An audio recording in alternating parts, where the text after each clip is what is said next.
Okay, magandang hapon sa inyong lahat mga kaibigan, mga kalatigo, kamusta kayo? Ito pag-usapan natin itong impeachment na ito mga kababayan kung saan 3 araw na po na mainit na nagdidebate ang depensa at ang mga prosecutor ng impeachment trial ni BP Sara dyan sa Senado mga kababayan. Sa kabila naman ang pagiging abala nitong mga senador, congressman, attorney, lahat na po. Talagang umuubos ng pera ng gobyerno itong impeachment trial na ito ni BP Sara, mga kaibigan.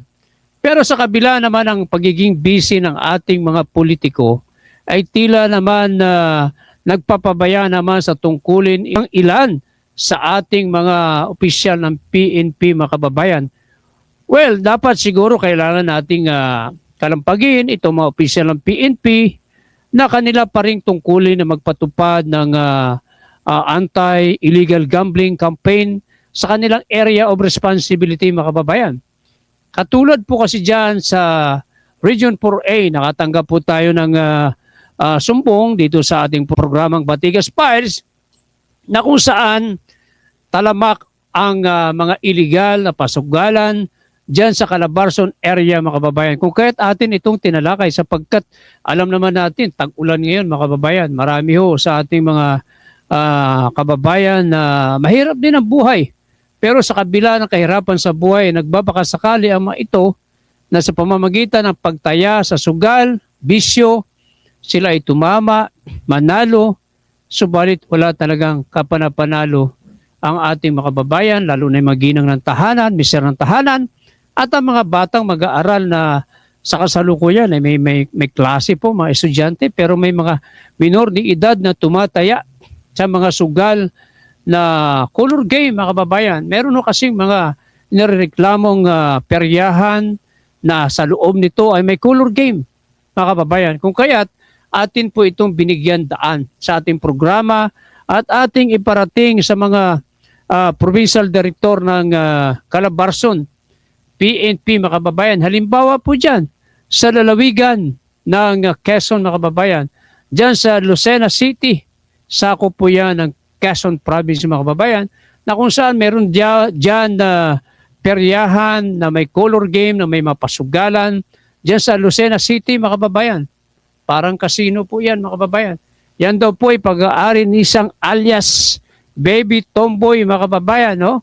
Ito, mga kababayan, hindi ba ito alam ni Police Colonel Romulo Albacea, mga kababayan, na nagkalat dyan ng mga illegal gambling na peryahan na may color game katulad dyan sa binanggit natin kanina sa Lucena City na pag-aari ni alias Baby Tomboy at mayroon pang isa dyan sa Barangay Wakas, Tayabas, Quezon, mga kababayan.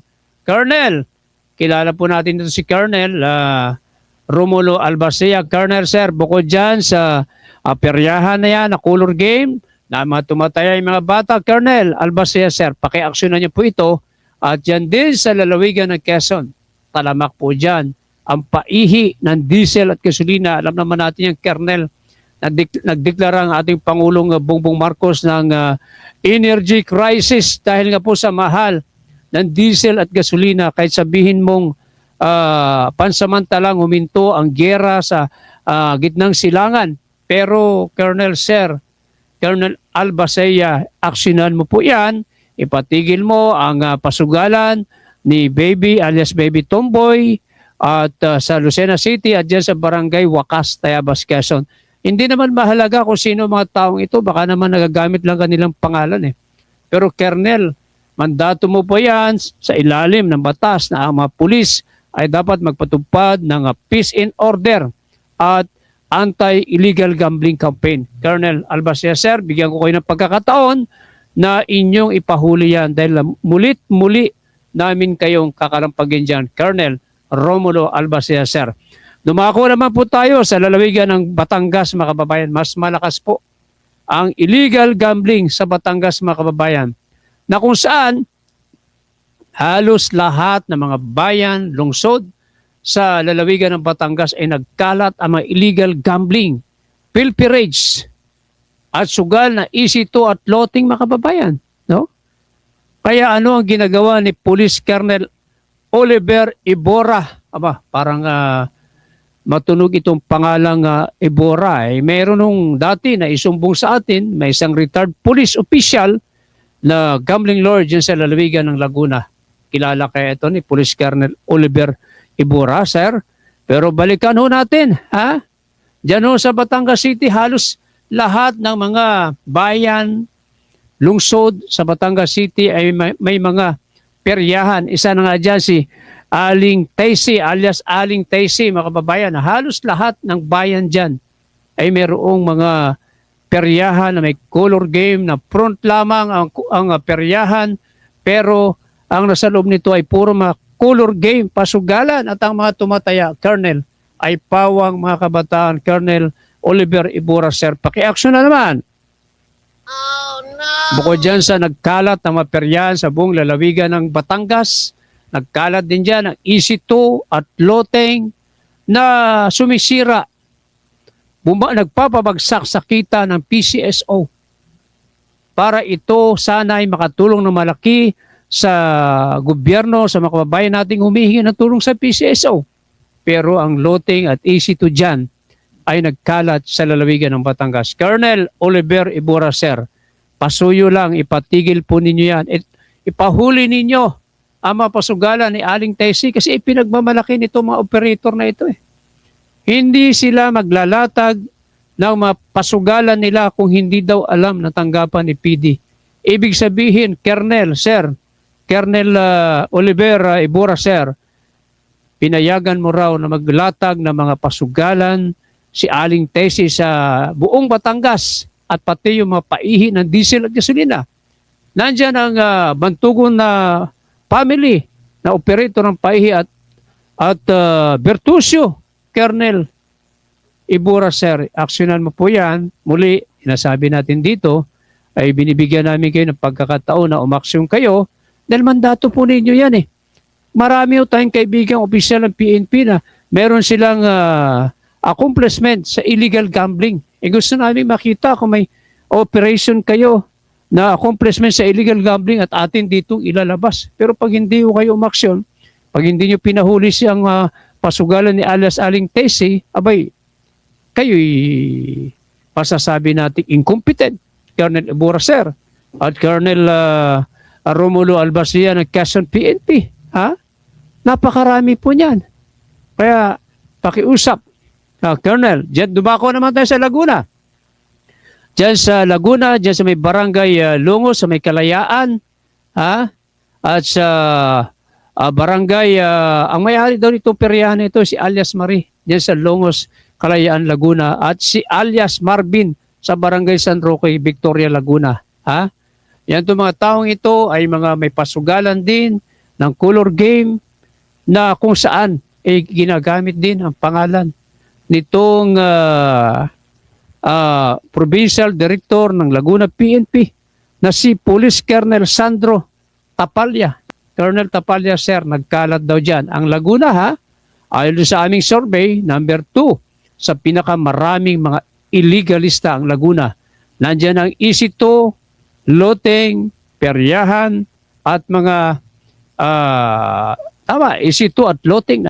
Police Colonel Sandro J. Tapalya, sir, paki-aksyonan niyo po yan dahil alam naman ninyo ang inyong mandato ay to protect lives and property, to maintain peace and order, and to conduct anti-illegal gambling operation. Katulad ng ibang mga pulis, no? Pinapadalahan tayo ng mga anti-illegal gambling accomplishment nila. Dapat ganun din kayo. Kaya binibigyan ko kayo ng pagkakataon na linisin ninyo inyong pangalan na kayong tatlong Provincial Director ng Calabarzon, Police Colonel Oliver Ebora ng Batangas, Police Colonel Sandro Tapalya ng Laguna, at Police Colonel Romulo Albasia ng Quezon PNP.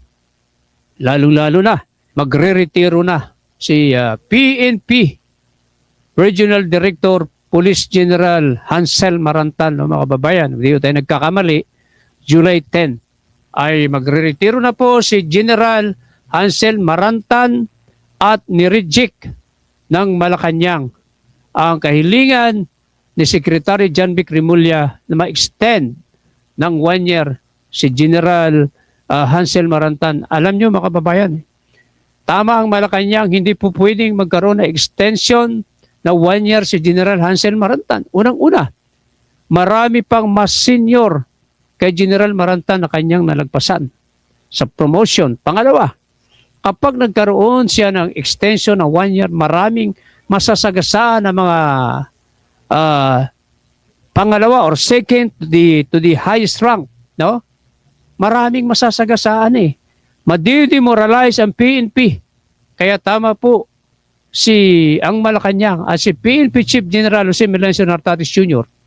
na huwag payagan na ma-extend ang termino ni General Hansel Marantan at marahil baka sa July 11 ay may bago ng Regional Director ng PNP sa Calabarzon area. Ngayon, ito mga binanggit natin mga PD na ito, Police Colonel Oliver Ibora, sir, Police Colonel Sandro Tapalya ng Laguna, Police Colonel Romulo Albacea ng Quezon Province. Binibigyan namin kayo ng pagkakataon na linisin ninyo yung pangalan at ipahuli ninyo ang lahat ng illegal gambling sa inyong area of responsibility. Dahil may kasabihan nga, kapag ayaw ni PD, wala talagang illegal gambling. Pag ayaw ni Governor, wala talagang illegal gambling. At dyan sa Batangas City, mga kaibigan, nakakaladkad din ang pangalan ni Governor Vilma Santos na alam naman natin, napakagaling ni Governor Vilma Santos. Hindi po yan papayag na magamit ang kanyang pangalan. Pero nini-name drop nitong mga illegalista na ito. Maging si Laguna Governor Lazor Aragones ay nagagamit din ang kanyang pangalan, mga kababayan. No? Dahil sabi nila, kung ayaw ni Gob, ayaw ni PD, ay wala talagang sugal. Pero mabigat nito, ipinagsusumbong dito sa ating opisina na may mga sarili ding mga bagman, kolektor ito, mga opisyal ng PNP na ito. Pero hindi namang mahalaga kung sino man yung mga gambling operator ng ating binanggit. No? Hindi naman tayo sigurado kung sila talaga yan, baka ginagamit lamang ang kanilang mapangalan. Maraming pwedeng magbanggit ang pangalan at mag-name drop. Pero sigurado po tayo na itong mga opisyal ng PNP na ating binanggit, Police Colonel Oliver Ibora ng Batangas, alam niya na may illegal gambling. Ibig sabihin, kung may namamayagpag na illegal gambling, kinukonsinti ni PD Colonel Ibora. At sa Laguna naman, alam din ito ni Colonel Sandro Tapalya na may illegal gambling. Kasi laging umiikot si PD. Bakit hindi mahuli-huli yan? At alam din yan Police Colonel Romulo Albacea sa Quezon, ang mga nagkalat na mga illegal gambling na kariyahan, o mabinanggit natin mga tao, paihi ng diesel at gasolina. Pilperich po yan. Sa Laguna, ganun din. Yung Isito, Loting, mga peryahan na yan, ganun din sa Batangas lalo. Pinagmamalaki ni alias Aling Tesi na malakas daw siya kay Governor, malakas daw siya kay Colonel Oliver Ibora, maraming nag-name drop Pero ito lang ang hamon natin sa mga police colonel na ating binanggit. Ipasara ninyo, ipatigil ninyo, ipahuli ninyo ang lahat ng illegal gambling at kami maniniwala sa inyo. Muli, maghihintay kami ng inyong aksyon, mga magigiting na PD na ating binanggit at nakahanda ang programang ito na kayo ay aming purihin dito basta magawa ninyo ang inyong mga trabaho. Maraming salamat. Ito po ang inyong lingkod, Camario Batigas. Dito yan sa Batigas Files. Dito yan sa Latigo News TV Philippines.